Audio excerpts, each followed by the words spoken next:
Nous lisons dans Jean 6, lorsque Jésus utilise le terme pain de vie, il essayait de s'éloigner de la foule, en vain. Il avait traversé la mer de Galilée et la foule le suivait. Après un certain temps, Jésus demande à Philippe comment ils allaient nourrir la foule.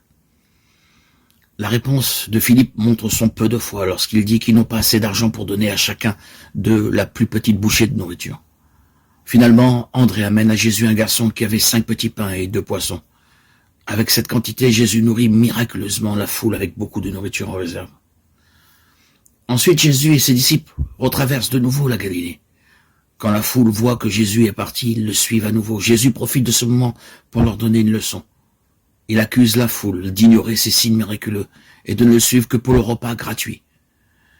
Jésus leur dit dans Jean 6, 27, « Travaillez non pour la nourriture qui périt, mais pour celle qui subsiste, pour la vie éternelle que le Fils de l'homme vous donnera, car c'est sur lui que Dieu le Père a mis son sceau. » En d'autres termes, ils étaient tellement captivés par la nourriture qu'ils passaient à côté du fait que leur Messie était venu.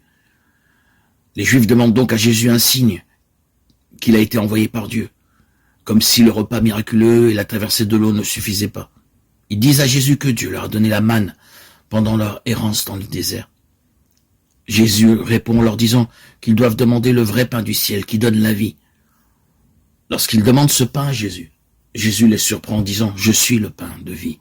Celui qui vient à moi n'aura jamais soif, et celui qui croit en moi n'aura jamais soif. » L'expression « Je suis » est le nom de l'alliance de Dieu, révélée à Moïse au buisson ardent, Exode 3, 14. L'expression parle d'une existence autosuffisante.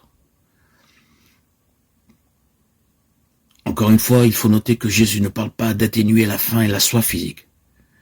La clé se trouve dans une autre déclaration de Jésus dans son sermon sur la montagne dans Matthieu 5, 6. C'est une déclaration phénoménale.